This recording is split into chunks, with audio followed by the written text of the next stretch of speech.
Bonjour! Welcome to another video. And before I get into this video, I've been gone for 6 weeks, so I haven't been gone for very long. In the previous video, I said that I'm going to be gone for a long time. Didn't say how long I'm going to be gone. I think I said I'm going to be gone for like couple of months. But here I am, back with another video.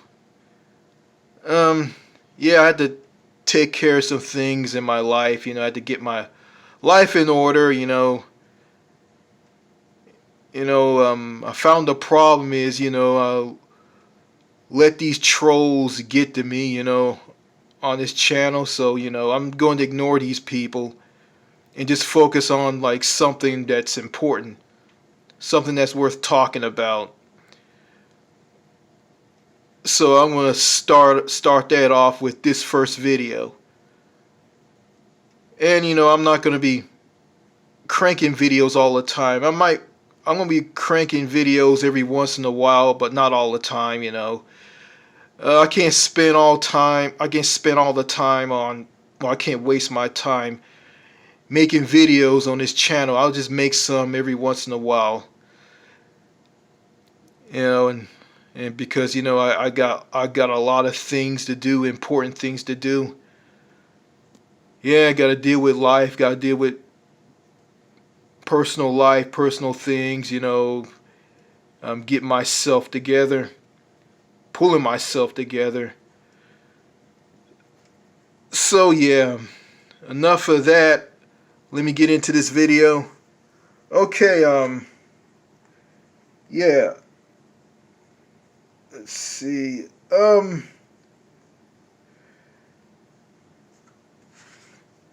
When I was away,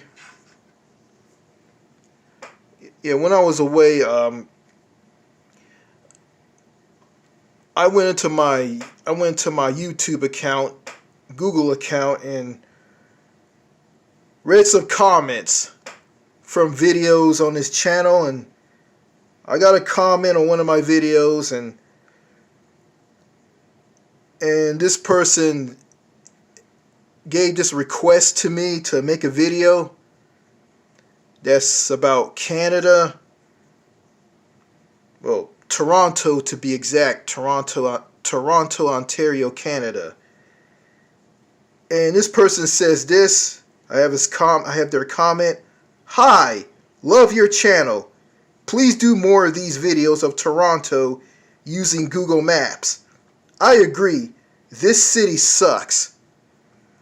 I don't know that much about Toronto. I've never been there. I've been to Canada, but I've never been to other parts of Canada. The only part of Canada that I ever been to was basically British Columbia, or BC. I went to the provincial capital of BC, which is Victoria, which is on the southeastern tip of Vancouver Island. So that's the only part of Canada that I've been to. I haven't been to other parts of Canada. But in the future, I'm thinking about taking a trip to Canada. Might go to like Manitoba, Ontario, Quebec, New Brunswick, or probably Nova Scotia. Yeah, I might go to those parts of Canada. I'm probably going to stop by the overseas French collectivity of France called Saint Pierre and Miquelon. Yeah, Saint Pierre and Miquelon. The tiny islands off the coast of Canada's Newfoundland and Labrador province. Yeah, because I'm interested in going to France, and I might go to that piece of France in North America. So okay, what you've seen before you, this is I'm on Google Maps, and I'm looking at an intersection between Manitoba Provincial Trunk Highway 5 and Highway 1, which is known as the Trans-Canada Highway. This is near the city. This is near a city called Carberry, which is in Manitoba. This is west of Winnipeg in Manitoba. So let me pause and give the correct location of this, of Carberry. Okay, I found Carberry, Manitoba on Wikipedia, and it says Carberry is a town in southwestern Manitoba, Canada. It is situated 3 kilometers south of the Trans-Canada Highway on Highway 5 in the municipality of North Cypress, Langford, and has a population of 1,818 people. So it has a population of 1,818 Canucks. Okay, this intersection, which is Manitoba Provincial Trunk Highway,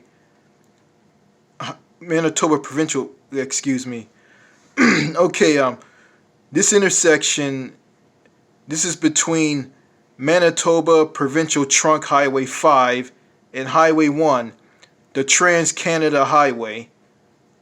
Yeah, Highway 1 is the famous Trans-Canada Highway, the highway that connects Canada from the east coast to the west coast. And the total length of the Trans-Canada Highway is 7,476 kilometers. Let me say this again. 7,476 kilometers. So it's a very, very long highway. I took a look at this highway on Google Maps, and parts of it is a single lane, two-way carriageway road. Other parts of it is a dual carriageway, like you see here on Google Maps, and other parts of it is a freeway. So yeah, it's a very, very long highway. It's not that well known around the world.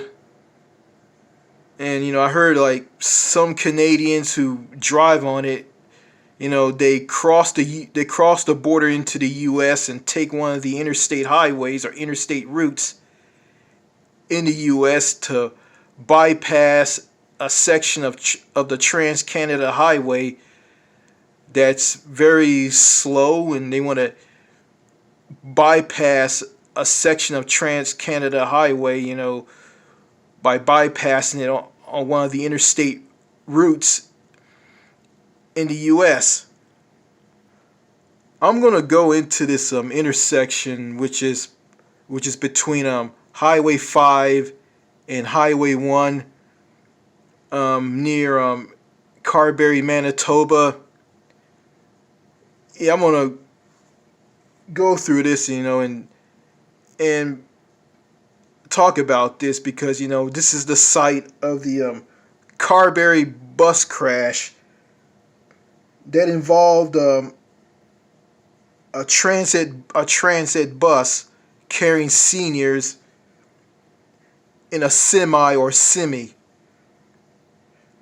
Okay, yeah, it led to a collision.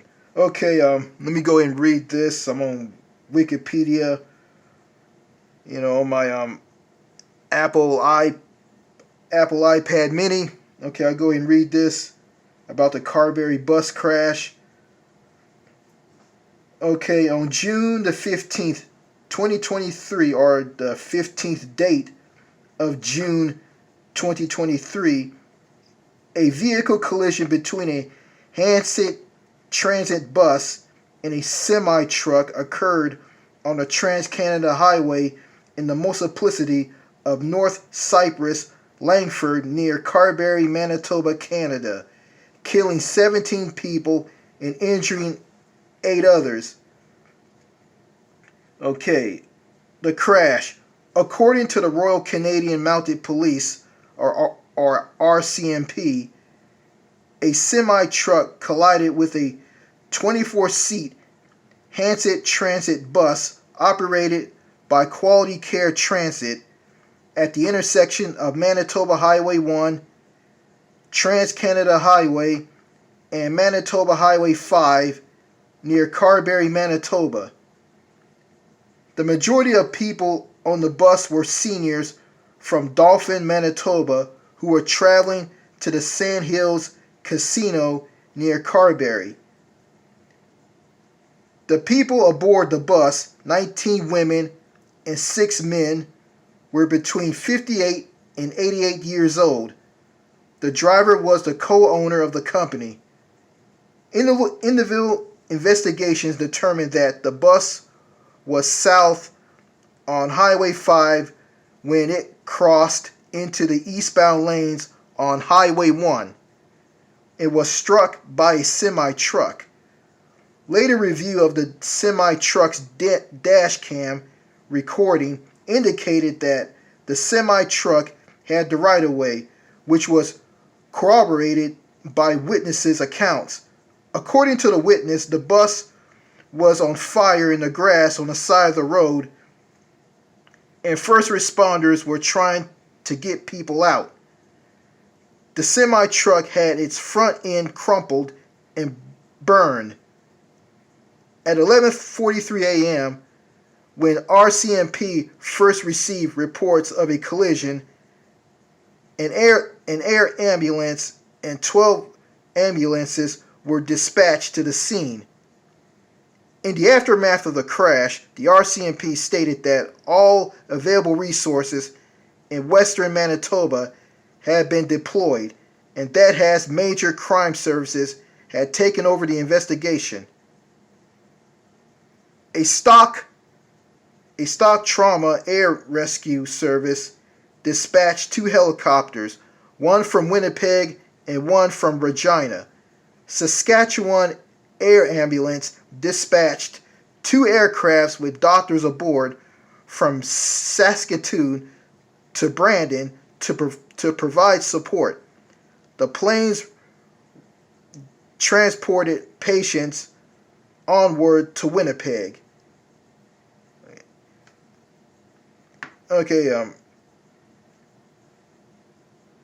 Victims. 15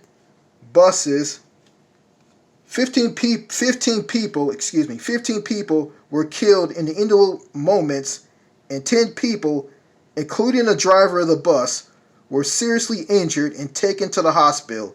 A 16th person, one of the individual 10 transported with injuries, died due to their injuries 6 days later. Another victim succumbed to their injuries a month later. The driver of the semi-truck was also sent to the hospital, but has since been released. Okay, I'm gonna talk about this. I heard about this. I saw this on the news. I went to the source in Canada, which is the CBC, and other Canadian media outlets, the CBC along with CTV and Global News.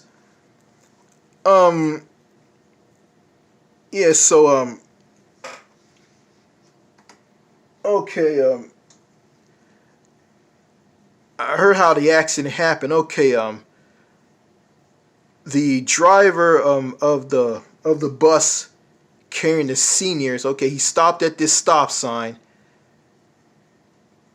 that's mounted on a steel pole with a one-way sign and a flashing light. And the stop sign looks like it's been damaged, I guess from the accident. Okay, the bus stopped at this intersection right here. And I guess he looked both ways on the first part of the Trans-Canada Highway. He's on Highway 5. Okay, he sees that everything is clear, so he drives onto the medium, which is in the middle of the Trans-Canada Highway, which is a divided highway or dual carriageway. Okay, he crosses the Canadian dual carriageway, and he drives the bus to the medium that has the giveaway sign. I have the mouse pointer right here, the giveaway sign and another one-way sign. He stops at the giveaway sign, and somehow he drives slowly onto the Trans-Canada Highway, the second part, and he is struck by a semi. The bus is struck by a semi, sending the bus off the highway, off the dual carriageway, and onto this embankment right here, somewhere right here. And the semi came to rest, I think, right here.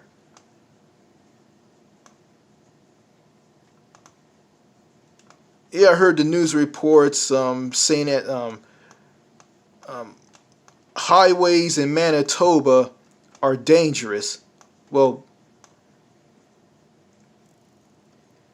yeah, like highways like Manitoba Provincial Trunk Highway 59, or that highway, which is a north and south highway, which runs from the U.S. border all the way to Lake Winnipeg. Yeah, it goes through Winnipeg before it heads north to Lake Winnipeg or Victoria Beach, where it ends. That highway is very narrow and has a lot of wildlife on it.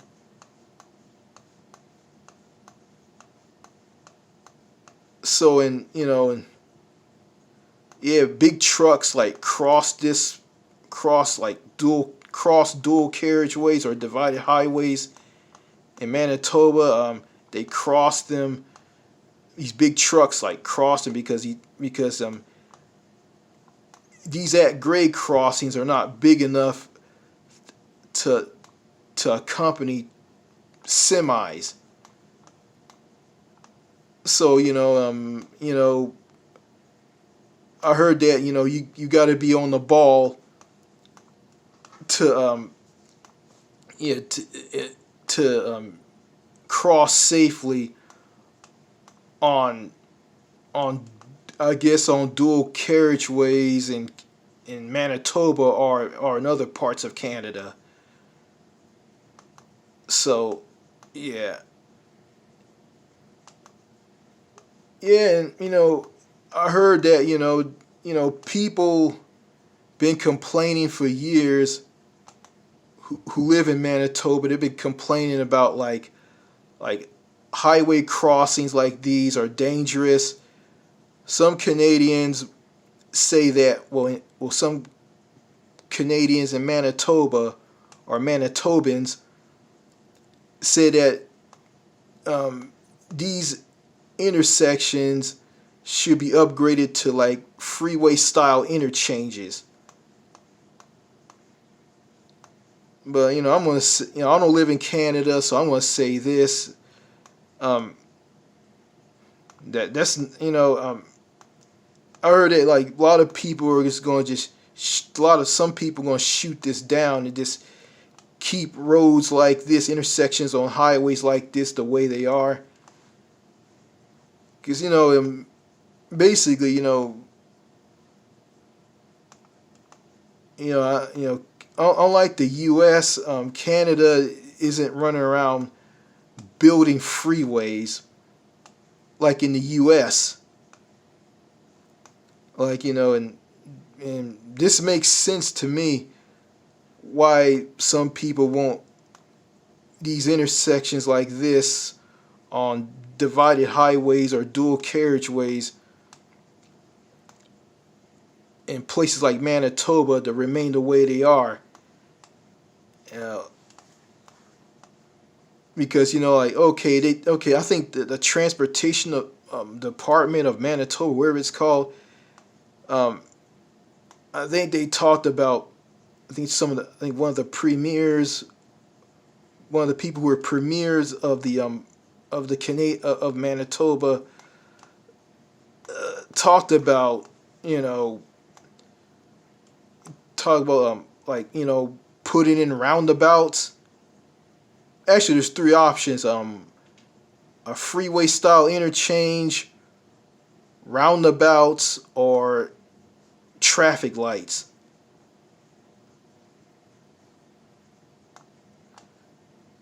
Um, I think roundabouts are a good idea because roundabouts are more safer. But I don't know. This is just me. I don't think this would be a great place to put a roundabout at. I don't know. Um, a freeway style interchange. I don't think that's not gonna happen at all. Um, that's not gonna happen.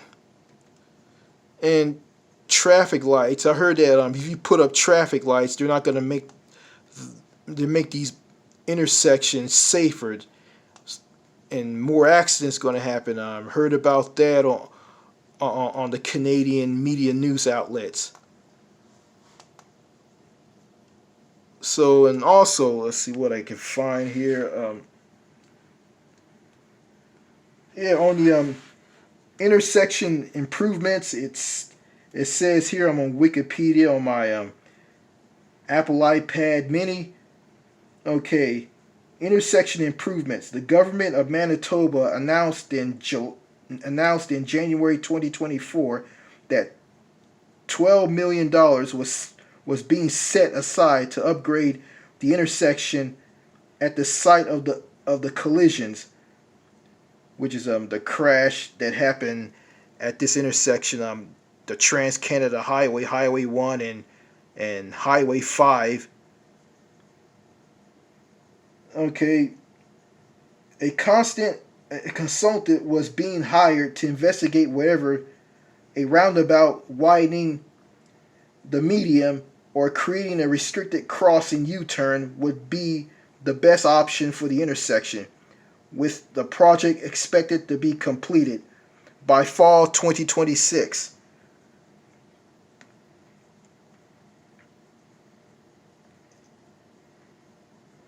So they got options of a roundabout, widening the medium, or creating a restricted crossing U-turn. Um, Sound like good options right there, And I feel for the families of the people who lost loved ones in that bus crash. It's kind of sad.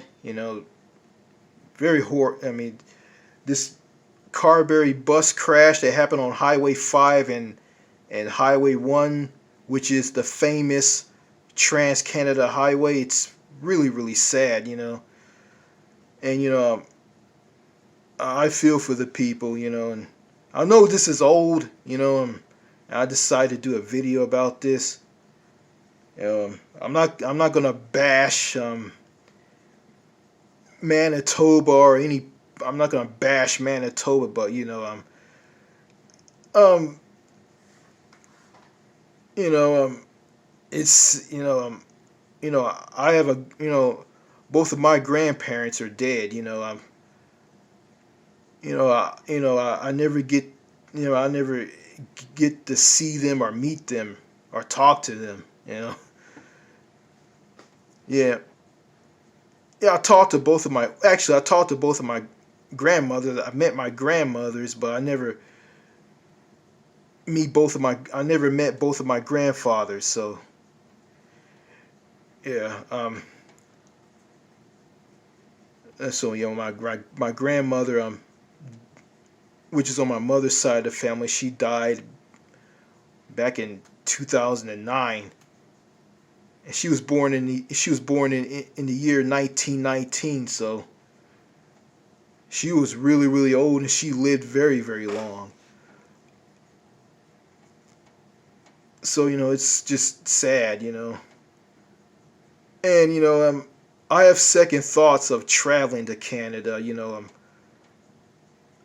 I got two options. I might travel there by car, or I might travel there on an airplane, or fly to any part of Canada, of my choosing. Um, I don't think it would be safe for me to like drive on any of the roads in Canada, or drive through places like this that I'm looking at on Google Maps. So, I'm probably going to choose to like fly there on a plane.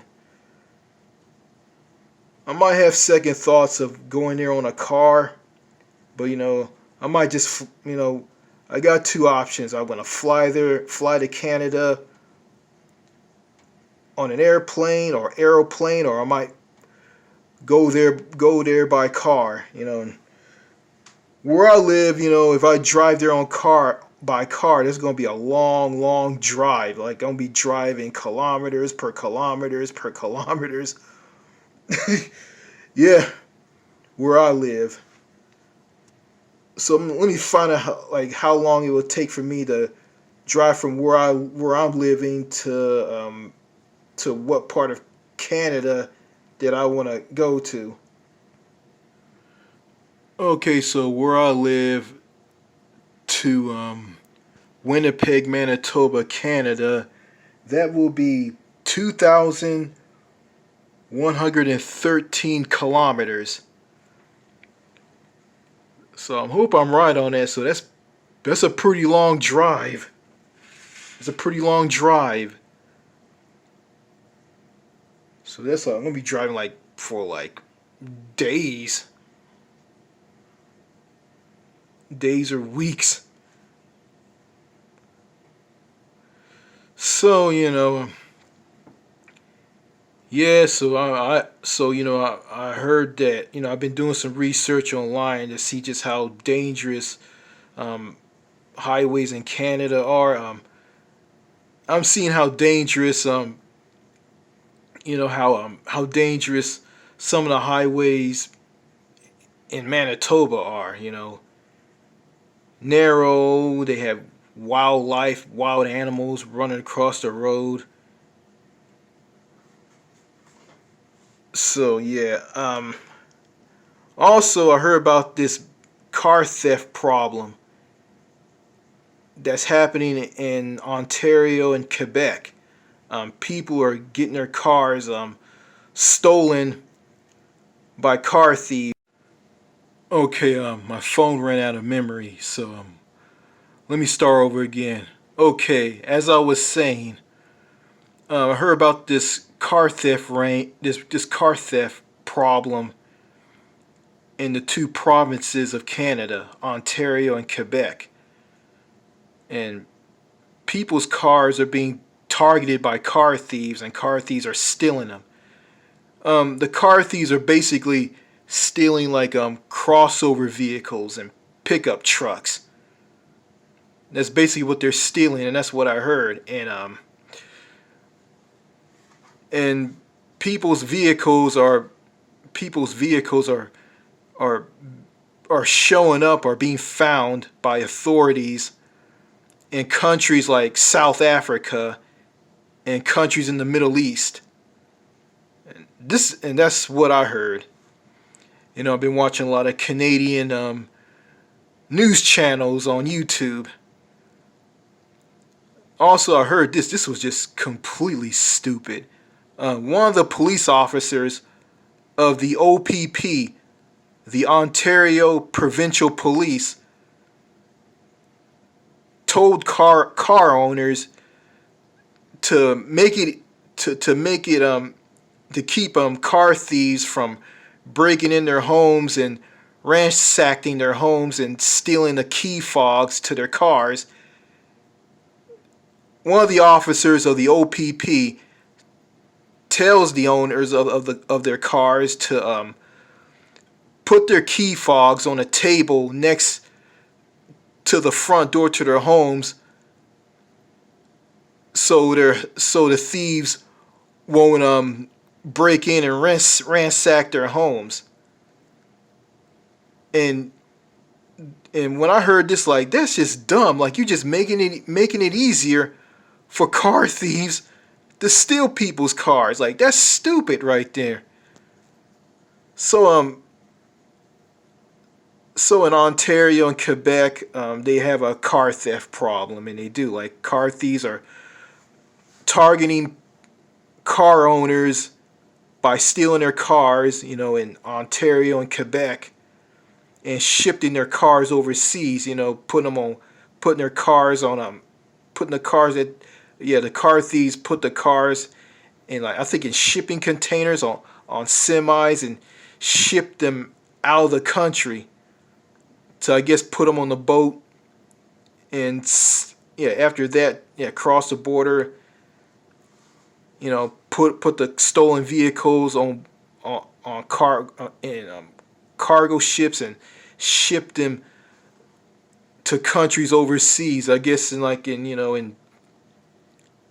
countries like South Africa and Middle Eastern countries. That's, yeah, people's cars are being people's cars, like car owners in Ontario and Quebec. I mean, their cars are being found abroad.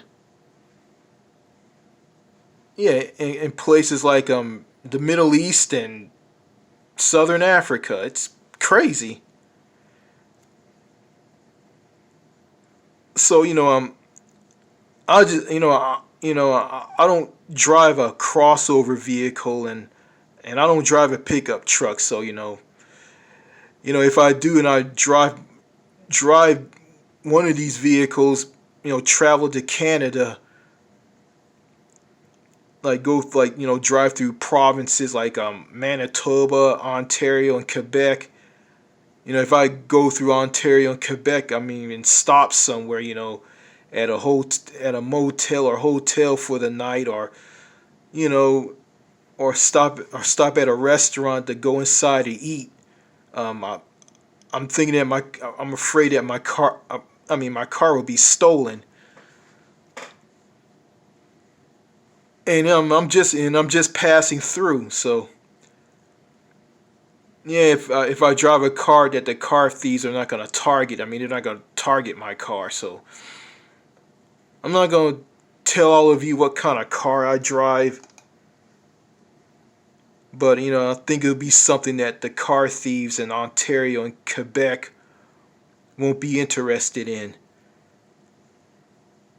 And yeah, and going back to this bus crash, the Carberry bus crash, yeah, I feel for the families that lost loved ones in that bus. I mean, it's very tragic, very terrible, and I can relate to these loved ones who lost family members, like a grandparent in that bus crash. In that bus crash, yeah, I lost my older brother in a car accident. He was coming home from work, and a teenager fell asleep behind the wheel of a car. My brother was on the highway. He was heading southbound, and the teenager was heading northbound. The teenager fell asleep behind the wheel of the car and swerved over to the part of the highway that my brother was driving on. The teenager fell asleep, and his car swerved to where my brother was at, hit him head on, and killed him. So it was sad that I lost my brother, and yeah, yeah. Well, what can I say? Here in North America, it doesn't matter what country you're in. The U.S. or Canada, it doesn't matter. Like You got dangerous highways. You got highways that are crumbling and falling apart.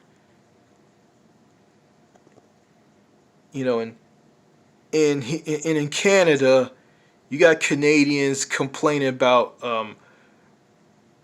like for instance there was this guy I watched a YouTube video from him. It was some guy who lives in Manitoba. He was driving on Manitoba Highway 75 from Winnipeg to the U.S. Canada border, basically to Emerson, Manitoba. You know, the site of people crossing the U.S. Canada border illegally from the U.S. and into Canada. He was complaining about the highway department in Manitoba don't know how to build roads, and said that the road that he was driving on, Highway 75, was concrete. And then he talks about, oh, you don't get this in the States. Like I guess he's saying that I guess like, okay, Interstate 29 slash US 81 in North Dakota, the roadway on that freeway or highway is better than Highway 75. And I'm gonna say this: he hasn't been to other parts of the U.S. because in the United States, you know, highways are crumbling and falling apart. Like where I live, like the roads are really bad, really, really bad. You know, I'm just gonna say this. You know, some of those people up there in Canada that bitch, moan, and complain. It's funny. Americans. They want to. People from other countries, particularly Canada. Want to bash Americans for being ignorant of the world. Well, you got Canadians, some of them, who bitch, moan, and complain. Yeah, you got Canadians who bitch, moan, and complain. They complain about how much it snows in the winter, how bad the health care is, blah, blah, blah, blah, blah, blah, blah. And I heard about the health care in Canada that is not fully funded, and people are on long waiting list, to get surgery, knee surgery, to treat a health problem, and are put on a long waiting list, and they be on this long waiting list for like months or years, and they die from that. And some Canadians are traveling across the Canada-U.S. border into the U.S. to get care. And the problem is the system isn't fully funded. Like, okay, I see that they don't have hospitals in Canada, don't have a lot of nurses, doctors to go around, and the doctors and nurses aren't paid enough. It's because the system hasn't been fully funded. And and premiers of provinces, I'm gonna pick one. A guy who's the premier of Ontario, Doug Ford, had an idea of bringing in an American-style healthcare system, which won't be good for the country, won't be good for Canada at all.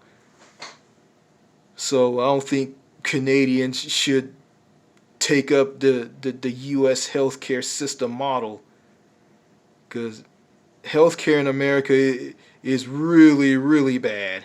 It's non-universal.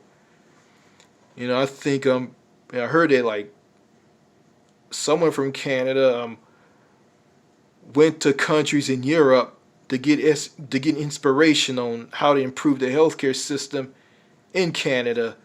Like, yeah, going to Europe and go to countries like Switzerland.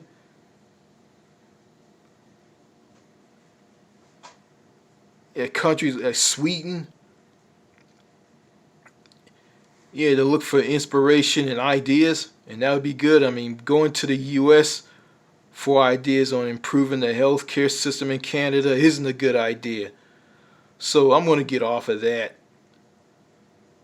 So I don't know, in the past, people online tell me, "Oh, don't go to Canada. It's so bad." Blah blah blah blah blah. Like, you know, I'm gonna go to the country and see how it is, and if I don't like it, and I like how things are, I'm not gonna go to that country. I'm not gonna go back to that country.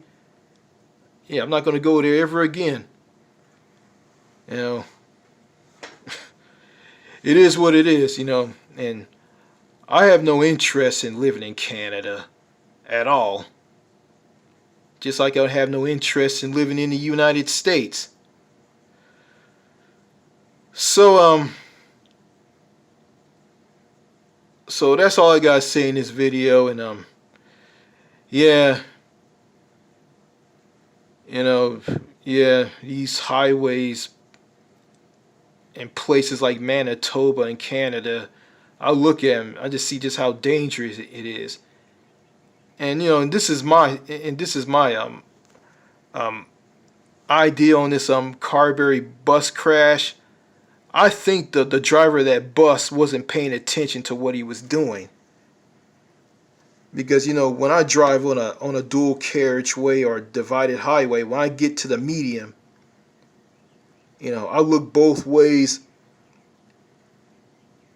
and see if everything's clear. If everything's clear, I get out there as quickly as possible, you know.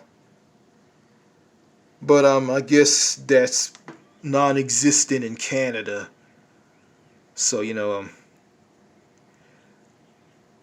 but if I don't see anything coming, I just drive slowly onto the highway. I mean, but yeah, you got to be careful because traffic on a dual carriageway that has the speed limits of 110 kilometers per hour or 120 kilometers per hour is very, very fast, very sketchy, and kind of dangerous.